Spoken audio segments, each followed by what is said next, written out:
Arthur Writes a Story by Mark Brown. There's no illustrator listed, so we assume that Mark Brown did both, that he wrote the story and drew the pictures.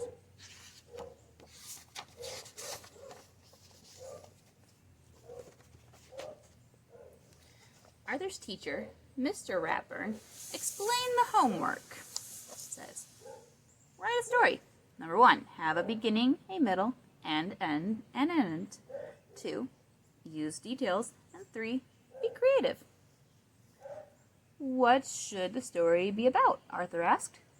Anything, Mr. Ratburn said. Write about something that is important to you.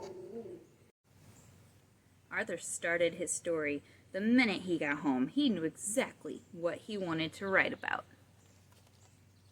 How I got my puppy pal. I always wanted a dog, but first, I had to prove I was responsible.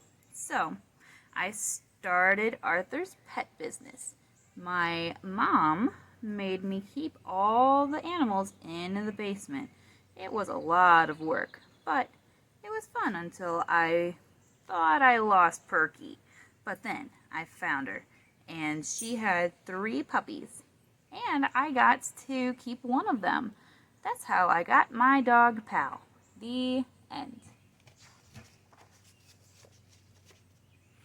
Arthur read his story to D.W. That's a boring story, D.W. said. Does it have to be real life? Because your life is so dull. I don't want to write a boring story, said Arthur. If it were me, D.W. suggested, I'd make the story about getting an elephant. The next day, Arthur read his new story to Buster. Did you like the part about the elephant puppies? He asked. It's okay, I guess, said Buster. I'm writing a cool story about outer space. Maybe my story should take place on the moon, thought Arthur. On Wednesday, Arthur read his story, his newest story, to the brain. Scientifically speaking, elephants would weigh less on the moon, but wouldn't float that high, said the brain. So you don't like it? Asked Arthur. A good story should be well researched, said the brain, like mine, if I had a pet stegosaurus in the Jurassic period.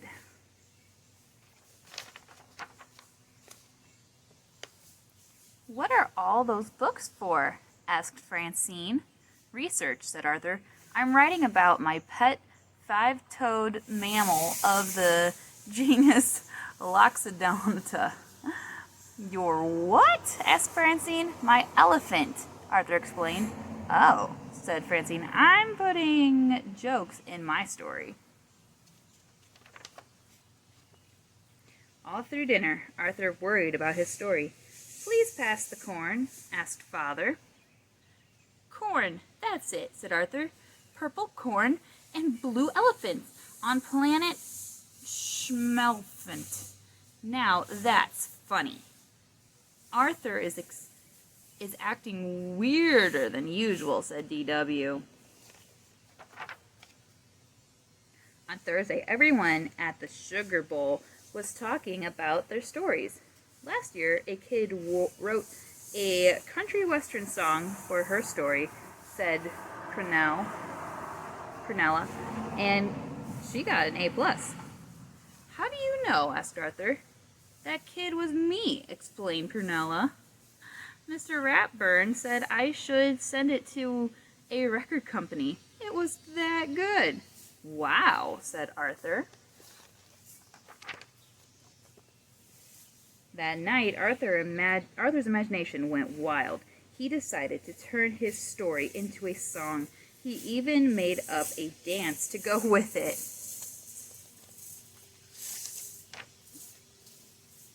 Later, he tried it out on his family. Now, this little boy can go home and enjoy his own personal striped elephant, and you will see how happy he will be here on planet Schmelfant. Well, said Arthur, what do you think?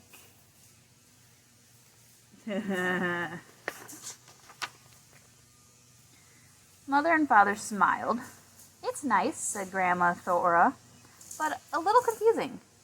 "Too bad you can't dance," said D.W. "What am I going to do?" said Arthur. "My story is due tomorrow." That night, Arthur didn't sleep very well. The next day, Arthur worried until Mr. Ratburn finally called on him.